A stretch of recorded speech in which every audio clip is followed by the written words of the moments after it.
Oh, yeah, that's me. And yeah, it's great to be here and talk to you today here at ASML. My name is Bram Schaper. I'm the Executive Director from Doneer Effectief Foundation, the Effective Giving Donation Foundation in the Netherlands.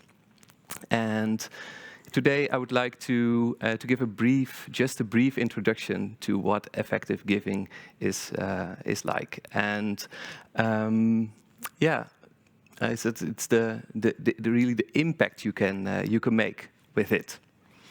But let's start with a brief introduction of myself. I always wanted to be a train driver when I was young, here sitting on the neck of my grandpa. And of course, when I finished school and my study business administration, it was not a coincidence that I started working at the Dutch Railways. And I started at a management trainee program, and I made quite a steep career. And I worked there for 14 years, and I did several jobs in higher management. In my last job, I was responsible for over 1,400 people in the NS Dutch Railways operations, and I led a huge restructuring program. In 2.5 years, I let over 300 people go, and it was quite a stressful period, of course, for the employees, but also for myself. And at night, it was sometimes difficult to get a sleep. And I found a medicine for that, listening to very boring podcasts. And that worked fine. Within 5 or 10 minutes, I was asleep. But not that night, that Thursday night, when I listened to this guy, Stijn Bruurs. It's a Belgian moral philosopher, and he was talking about effective altruism. And he told me a story about a firefighter. When you ask a firefighter on its deathbed what his most meaningful moment of his life is, the firefighter will tell you, oh, I remember I was 42 years old. It was a Monday night. I had to go to a house that was totally on fire. I went in, walked up the stairs, and then I found in one of the rooms a young child. I took the child, ran outside, and then I realized if it was 5 or 6 minutes later, maybe the child passed away. I saved this child's life. And then I listened to Stijn. Stijn went ahead and he said, if you are living in a rich country, and if you are earning an average salary or a bit more of that, you could be this firefighter when you donate to the most effective charities worldwide. And you can be that firefighter simply every single year. So that was the moment I had to get out of bed, found myself behind my laptop, order some books. I want to study moral philosophy in Leuven, which I didn't, of course.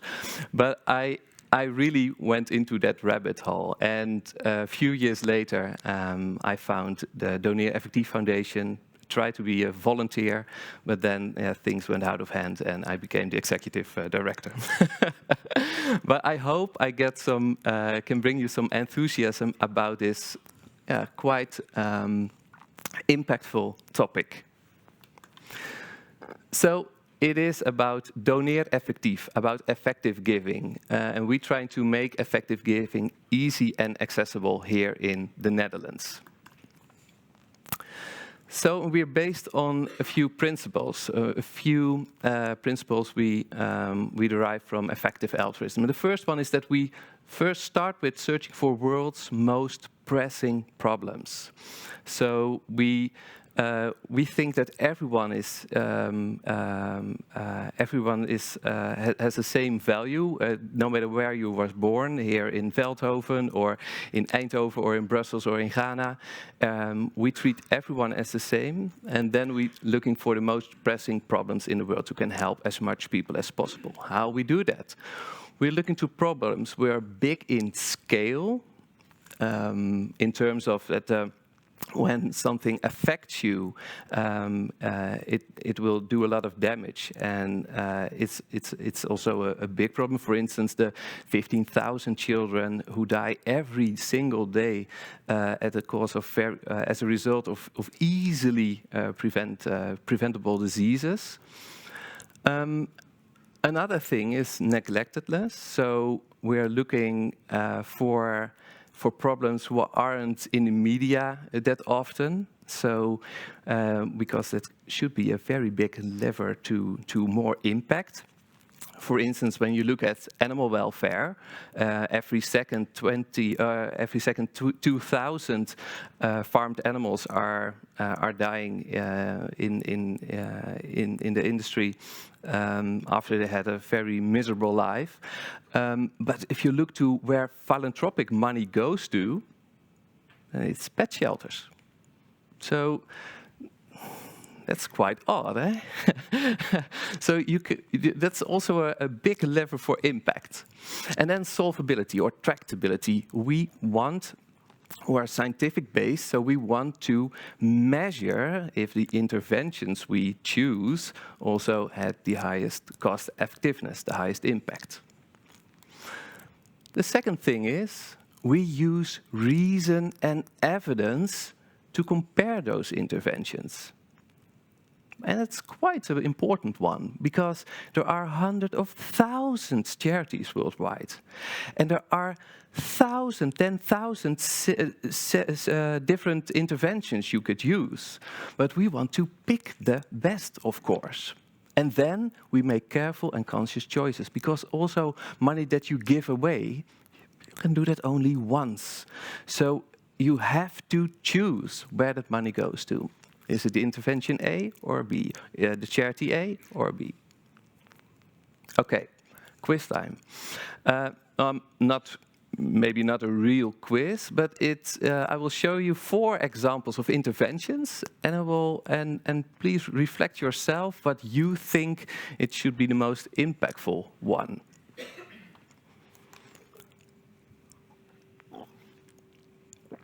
So the first one is about tackling blindness. There are several interventions you can do. For instance, the cataract surgery so that you can see again. But also, it's a very popular one on the right side, the guided dog, train a guide dog, and then you have your vision via that dog. Both are very important. But you can imagine the left side is 40 times more effective for somewhat a similar outcome. So the left one, in sub-Saharan Africa, the cataract surgery is $1,000.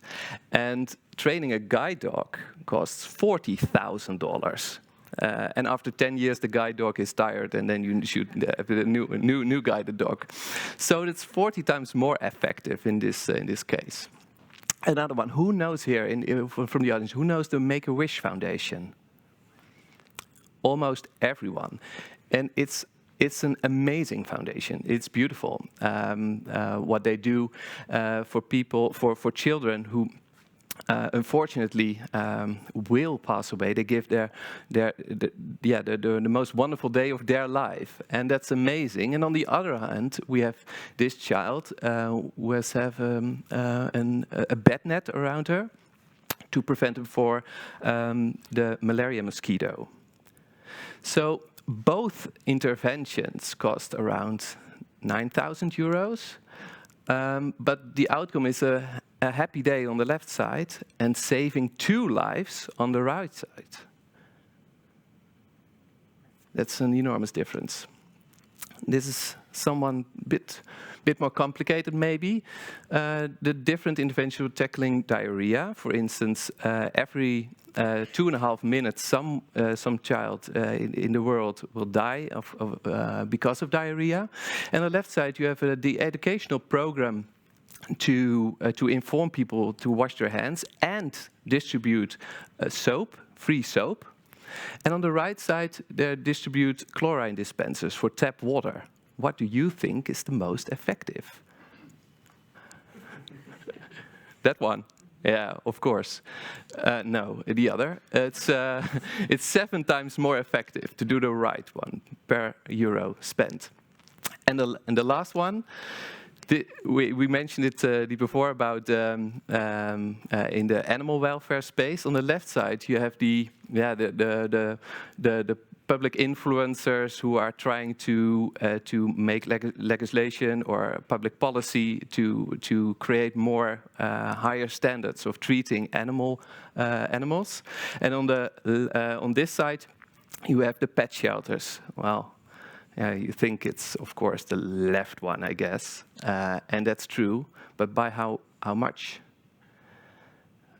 It is around 40,000 times more effective. And these are estimates. Well, don't discuss with you if maybe it's 41,000 or 39,000, but it's a huge difference when you influence governments to make higher standards for animal welfare instead of just give money away to pet shelters. Yeah, you can make pictures from it, but we'll also distribute the slides when we're finished. So what have we learned here? If you ask lay people what they think the effectiveness differences are between charities, they will say that the top charity will 1.5 times more effective than an average charity. And if you ask, for instance, global health experts who are working in that space, they think the distribution looks like this. That the most effective charities are easily 100 times more effective than the average charity, while the worst charities harm people. That's what they say. And then science came in, and they tracked over 100 interventions in that global health and well-being scene. And this is what it looks like. The ladder. So we have here over 100 interventions, and it's the same distribution of what the experts thought it was. So then back to here, the Netherlands. In the Netherlands, we give away 5.6 billion euros a year, and that's without government spending. And half of those 5.6 billion euros is from households. So we are very generous here in the Netherlands. If you look globally, we're the fourth most generous country in the world. So that's an amazing starting point, I guess. And as Jeroen mentioned, congrats, you're here.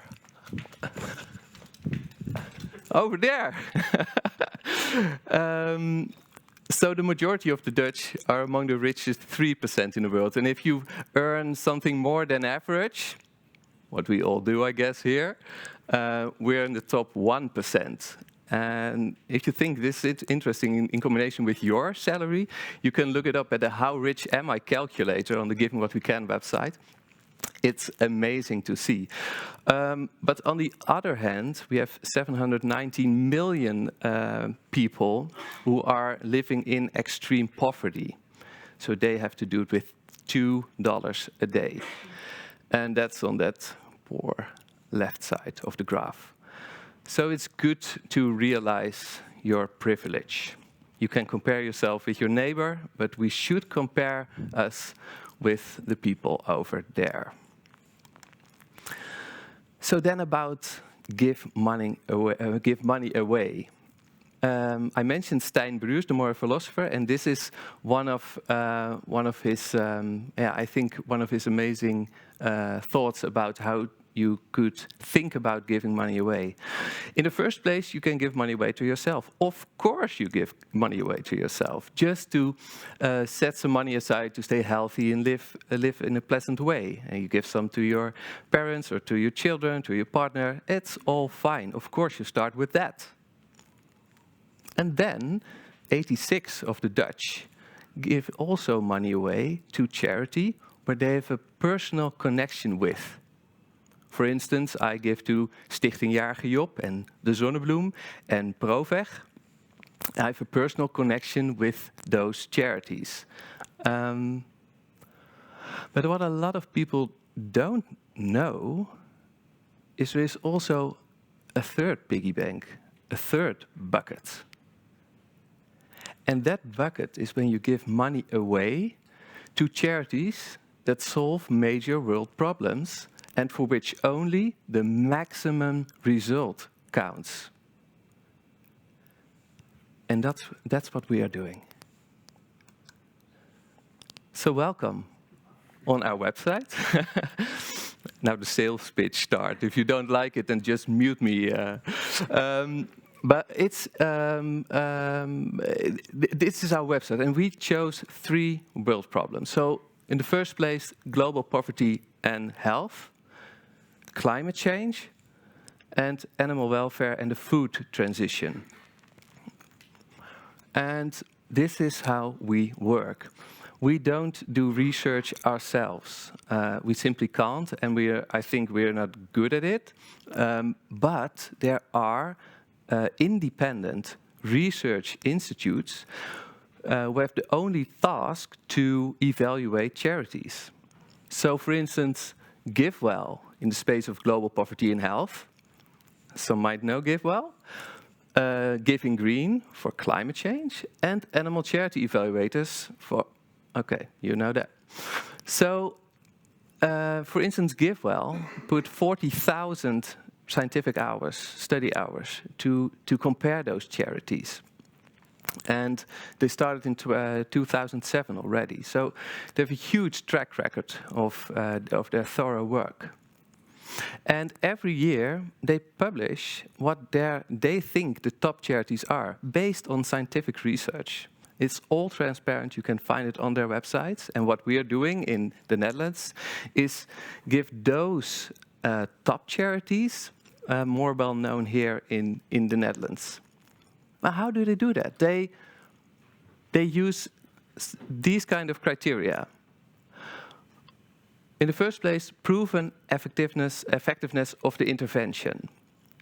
And then, of course, the cost effectiveness of those interventions, the growth potential. So, how much new money, donor money, do you get absorbed, while at the same time get that high effectiveness? Otherwise, you have the law of diminishing returns, of course. And then transparency. Are you fully transparent about what you're doing in terms of the good things? Of course, every charity does, but also the misses you made. Okay, to pick a few of our top charities on our website. I won't explain all, but pick a few. Of course, you see there on the left side Against Malaria Foundation. It's a very important one. But New Incentives is also kind of a great charity, a top charity from GiveWell for a long time, and they provide conditional cash transfers to parents in the sub-Saharan Africa to encourage them to get their children vaccinated. How easy can it be? Very, very cost effectiveness. Helen Keller, who provides vitamin A supplements and strong minds for mental health in Africa. And then climate change. We see Clean Air Task Force, Carbon 180, and Future Clean Tech Architects. Carbon 180 is also a charity who influence the U.S. government to get other to get bills passed with very restrictions on climate change. So the Inflation Reduction Act, who get through the Senate from the Biden administration, Climate 180 and Cleaner Task Force were working on that. So it's an enormous lever to get things done. And they're also start working here in the European Union. And then animal welfare and food transition. It's nice to saw the Good Food Institute from Jeroen. I put it also in next to the Humane League. The Good Food Institute brings scientists and chemists together to make our future food in terms of precision fermentation, plant-based alternatives, and cell-based meat. Very interesting what they're doing, and they're good at it. We also have our Doneer Effectief funds. So you can also donate to our fund. Every world problem has its own fund. And what we're doing is we collect money. And every quarter, we have a conversation with those evaluators, like GiveWell, Giving Green, and Animal Charity evaluators. And we ask them where in the world we can do the most good with the money we had raised in that previous quarter. And then also other charities that come across that specific in that moment of time need the money the most, so they can do a tremendously amount of good, also instead of the top charities recommended at that time. So it's a very interesting thing if you want to be, guaranteed that's not a good word, I guess, but if you want to do the most good, you can also hand it over to a fund, and then you are assured that we discuss it every quarter over and over with the evaluators. What we don't do, no unwanted calls, no begging letters, no spam your inbox, no external fundraisers and everything. But what we try to do is to help solving major global problems with the most effective charities. Also good to know that 100% of your donations go to charity. So we aren't funded by your donation. We are funded by larger family funds, for instance, or philanthropic funds, who they believe in what we're doing and pay our multiple-year budget. Of course, you get honest, independent advice, free of charge. We can deliver that, and it's easy to donate via our website in the Netherlands and also in Belgium. So that brings me to a conclusion here today with you, that if you want to be that firefighter, I think you can be a very, very successful one with your money. Thank you very much.